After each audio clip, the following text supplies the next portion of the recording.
Hey team, Dave Benfell here from Rod&Rifle magazine with some top tips on how to better control your trigger to pull off that shot when it really, really counts.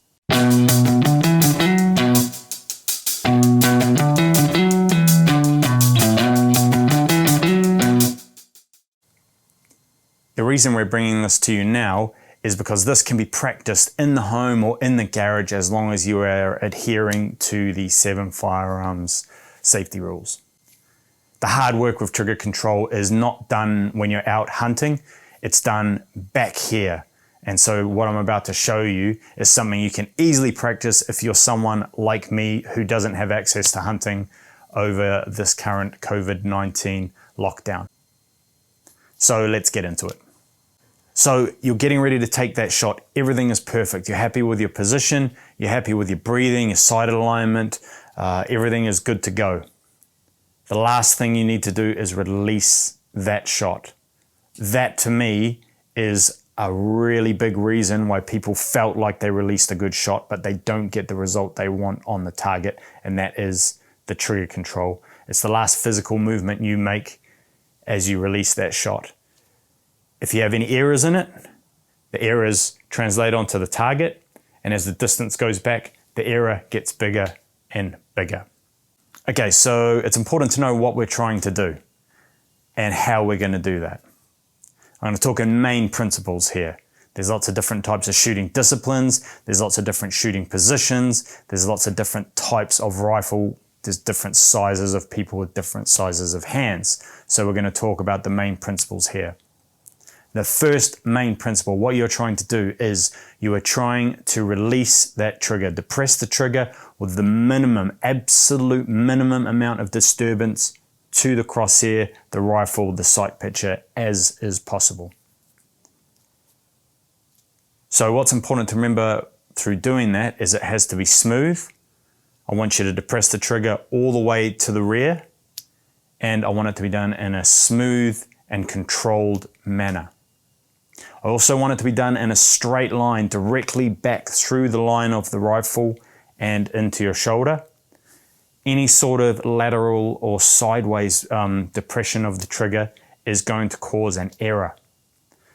At closer ranges, that error is not such a big deal, but as you go out, as I said before, the error compounds. If you're shooting long range or extreme long range, then it's the tiny little things that really do make a big difference.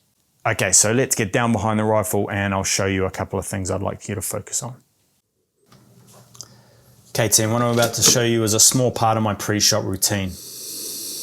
I start out with an exaggerated breath in position. We'll take it that all the pre-shot has been done. And as I breathe, I exhale nice and steadily and I'm starting to focus more. I'm blocking out distractions. I'm taking up the pressure on the trigger very slightly. Half breath. I release the trigger. I hold it all the way to the rear and I keep it depressed. By keeping it depressed, you're going to keep a consistent amount of pressure anytime you go to shoot. I keep practicing this because repetition is the key here. Do it over and over and over again, making sure that you're not disturbing that sight picture. The breathing helps me focus, it helps me zone in, and it helps me relax. Practice it until it is perfect and you know your trigger inside and out. Top tip, guys, if you do snatch your trigger, try squeezing with all of your hand very lightly at the trigger at the same time. It'll help guard against any snatches or pulls. So there you go, team. The hard work is done here, practicing. Dry firing is a really important part of getting better as a shooter and a hunter, and it's very easy to do and it's often neglected. Remember what you're trying to do. You're trying to release the trigger in the smoothest, most possible manner without disturbing your sight picture.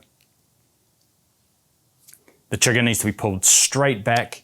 How you do that depends on the rifle you're using itself, and sometimes even the discipline, the size of your hands, the distance between the pistol grip and the trigger all come into play. So you won't hear me tell you exactly which specific part of the hand to use, but when you're practicing, As long as you're not disturbing the sight picture, that is the main aim. Last thing, top tip, if you want to get better at the fundamentals of shooting, in particular your breathing, your trigger release, and your sight picture, go to indoor small ball shooting.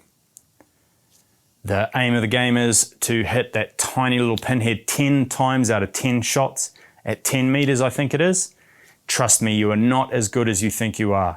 That is the epitome of shooting right there, and it will really improve all of those fundamentals because it is a very difficult thing to do.